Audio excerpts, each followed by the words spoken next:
हंसलू हंसलू पढ़लू लिखलू साथे में हमारा मिलते दोसर के जखम दिहलू दिलवा में गहरा। कितना अखिया रोवे हमर कैसे तुह के बताई, तू ही दिहलू दर्दिया तब बोला के दिही दवाई। तू हमके बतावे सनम नहीं तना सतावे सनम, तू हमके बतावे सनम नहीं तना सतावे सनम।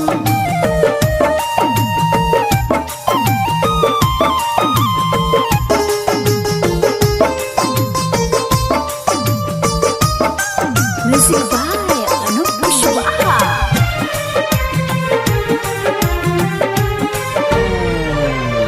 बाड़ा याद आवे ताहर कइल सब बतिया, दिन तक सहू कटिए जाला कटे न रतिया।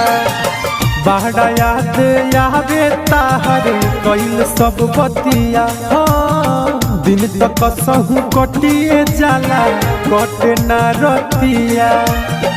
का तू कहलू काहो कइलू कैसे तुहके बताई, तू ही दिहलू दर्दिया तब बोला के दिही दवाई। तू हमके बतावे सनम नहीं तना सतावे सनम, तू हमके बतावे सनम नहीं तना सतावे सनम।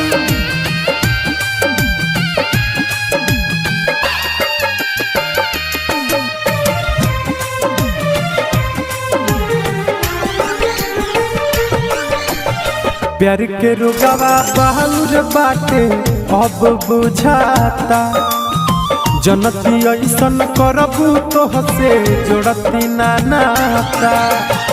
प्यार के रुगवा बहुर बाटे आज बुझाता, जनती ऐसन करबू तो हसे जोड़ती ना नाता। कहेला दीपक दीवाना रविराज सब तू गइलू भुलाई, तू ही दिहलू दर्दिया तब बोला के दिही दवाई। तू हमके बतावे सनम नहीं तना सतावे सनम, तू हमके बतावे सनम नहीं तना सतावे सनम।